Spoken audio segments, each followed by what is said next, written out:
Today's Q&A is about an error we made on the stitch chart of the Scottish play. This doesn't normally happen because we have so many testers, and actually this design was worked by I think about 15 people at our Stratford retreat early in 2020, and we didn't spot it, so I do apologise, but perhaps we worked it together in the class, and so you didn't actually notice that we've actually declared that all the stitches are in a single thread, when in fact a single thread for the laden couch work underneath and a double thread for the couching.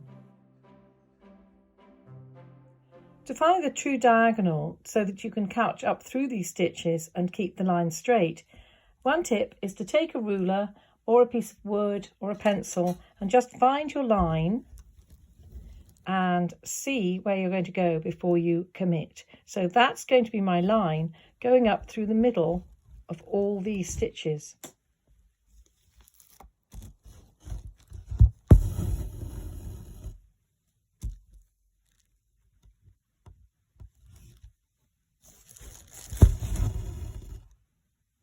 Now when you work the couching stitches, just remember to leave the little bit of tension on the top, so you can actually take your other needle and just plump that up a little bit. Remember, it's not to bind it down, it's just to keep it in place, and it's really much prettier if you can actually see, just get into focus there, the couching just sitting gently on the top. So that's a single thread for the laden couch work underneath and a double thread for the couching. Work up the line with the double thread, just trying to keep the same tension throughout, and when you get to the top, just turn around and come down the next line. Jackie contacted me because she was unhappy about the way that the couching stitches were distorting the crosses underneath, and actually I realised just by restitching this that just not dragging it down too tightly means that you can actually tidy up anything messy underneath. And you can see here that just the couching just comes down, and you need to keep your needle at 90 degrees to the linen. Don't try and hook it from the side, and just let it softly land into the frame. So I really hope that this answers your question, Jackie, and thank you very, very much for raising it and for our conversation on the phone the other night. The thing that I must pass on to everybody is our apologies. We actually looked at this kit time and time again, but we were in the middle of our excuse really is that we were in the middle of the beginning of COVID when we brought it out as a kit, and we really wanted to rush out a kit that was going to really consume people's interests and take them away from all the worries that we had at that time. So we were in the middle of moving the production out of Pembroke House and down to the Oakley Trust building, the converted chapel called the Hub in Appleby, so that everybody could isolate. And it was really quite a lot to do. So my husband and I spent 3 weeks moving Dexy on shelving and all sorts of things, and Laura tried to run the company remotely from Barcelona, where she normally lives. I'm very happy to say that Laura and Pep and the two girls, Ophelia and Juliet, are now with us, living all together in our large Victorian house.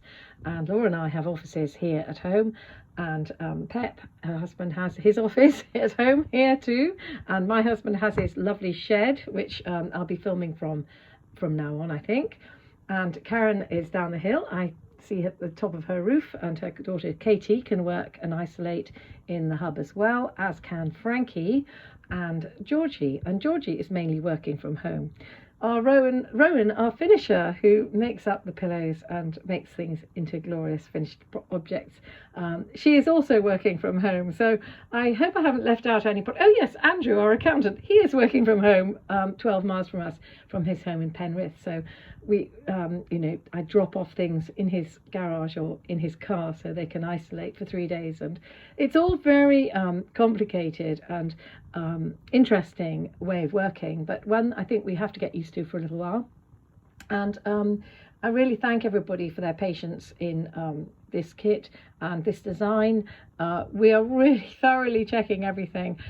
Harriet is also working from home. She's in Memphis in Tennessee, and she of course is our kit tester, and she was on this retreat, and I think she has made this design as well. So but I taught this particular leaf during the class, so we didn't pick it up. So I'm really sorry.